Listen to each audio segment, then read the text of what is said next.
Hello my dear viewers. तो आज मैं आया हूँ एडवांस इंग्लिश को लेकर, स्पोकन इंग्लिश के क्लास नंबर 16 लेकर। सो आज के हमारे इंग्लिश में जो 10 सेंटेंसेस मैं लाया हूँ, ये बहुत ही काम के सेंटेंसेस है।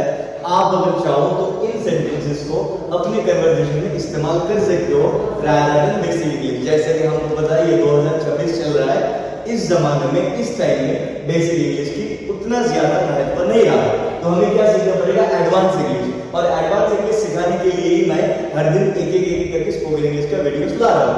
तो आज हमारा क्लास नंबर 16 है, जैसा कि हेडिंग पे लिखा है एडवांस इंग्लिश। ये 10 एडवांस इंग्लिश का सेंटेंसेस मैं लाया हूँ।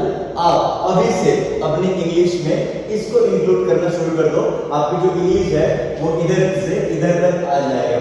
So number 1, don't undermine yourself, मतलब कि खुद को कभी कम मत समझो।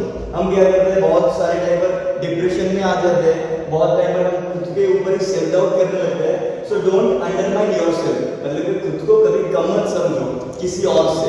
वो जो है आप भी वही हो, लेकिन खुद को कभी कम मत समझो किसी और से। सो डोंट अंडरमाइन योरसेल्फ, हम इंग्लिश में क्या बोल सकते हैं, डोंट अंडरमाइन योरसेल्फ। इसका मतलब खुद को कभी किसी और के साथ कंपेयर मत करो, खुद को कभी किसी और से कम मत समझो। Number 2, stay composed. In English हम बोलते रहते हैं कि बी काम, कीप साइलेंट, वो सब का जमाना भी खत्म हो गया है।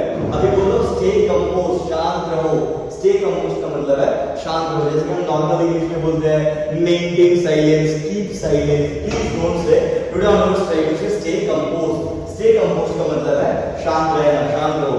Think it through, think it through means जो होता है वो है कि अच्छे से सोचो। We speak in English think very nicely, think very properly, वो सब छोड़ो। थिंक इट थ्रू, ये एक शब्द use, think it through. Think it through का जो मतलब है वो है कि अच्छे से सोचो, अच्छे से सोचो, ध्यान से सोचो, मन लगा के सोचो। इन इंग्लिश एडवांस इंग्लिश में क्या बोलते हैं, think it through. Next number 4, I strongly disagree. अगर मैं किसी भी चीज को लेकर डिसएग्री हूं, असहमत हूं, तो फिर हम स्मार्ट इंग्लिश में क्या बोलेंगे, आई स्ट्रांगली डिसएग्री। मैं पूरा का पूरा, मैं स्ट्रांगली डिसएग्री करता हूं, असहमत होता हूं। Next, that sounds plausible, PLAUSIBLE। ये जो प्लॉजिबल वर्ड है इसका मतलब संभव। दैट साउंड्स प्लॉजिबल मतलब कि ये जो मतलब दैट साउंड्स प्लॉजिबल मींस ये संभव है, ये असंभव नहीं है, ये पॉसिबल नहीं है, ये प्लॉजिबल है, मतलब ये पॉसिबल है। इंस्टेड ऑफ पॉसिबल हम कह सकते हैं plausible, PLAUSIBLE, plausible. That sounds plausible means ये संभव है, ये संभव लगता है। Number 6, I highly doubt it. मुझे इस पर बहुत डाउट है, मुझे इस पर बहुत संदेह है। अगर आप सोच रहे हो कि मुझे IPSC बनना है, IPS बनना है, IAS बनना है, इसके लिए मुझे UPSC का प्रिपरेशन लेना पड़ेगा, तो अगर आपके दिमाग में डाउट है कि मैं कर पाऊंगा कि नहीं, तो फिर इंग्लिश में कैसे बोल सकते हैं, आई हाईली डाउट इट। मुझे बहुत संदेह है, मुझे बहुत डाउट है कि मैं वाकई में ये जो UPSC का एग्जाम है इसको क्रैक कर भी पाऊंगा या नहीं।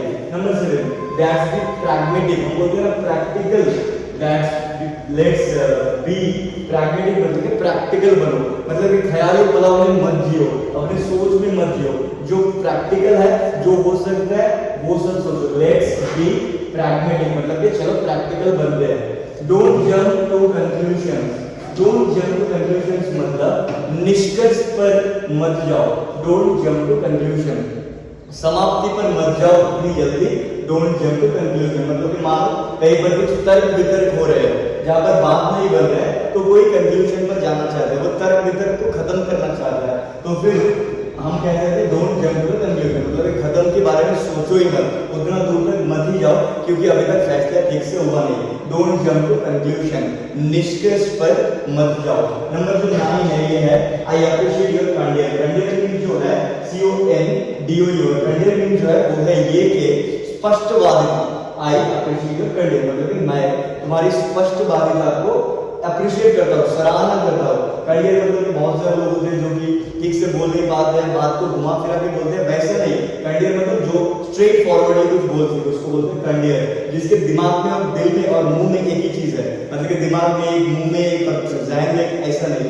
सो आई अप्रिशिएट योर कैंडिडेट मतलब कि मैं तुम्हारी स्पष्टवादिता को सराहना करता हूँ, अप्रिशिएट करता हूँ, प्रशंसा करता हूँ। Number 10, let's utterly it's utterly pointless मतलब ये पूरा का पूरा ही बेकार का सिलसिला है, बेकार का मामला है। पॉइंटलेस मतलब कि बेकार, इट्स अटरली पॉइंटलेस। ये पूरा जो मामला है, ये जो पूरा सिलसिला है, ये बेकार का मामला है, बेकार का सिलसिला है ये। तो इंग्लिश में कैसे बोल सकते हैं? It's utterly pointless. Not only in English, in advance English हम कैसे बोल सकते हैं? It's utterly pointless. So thank you very much for staying till the end of this video. Let's meet in the next video. Thank you very much.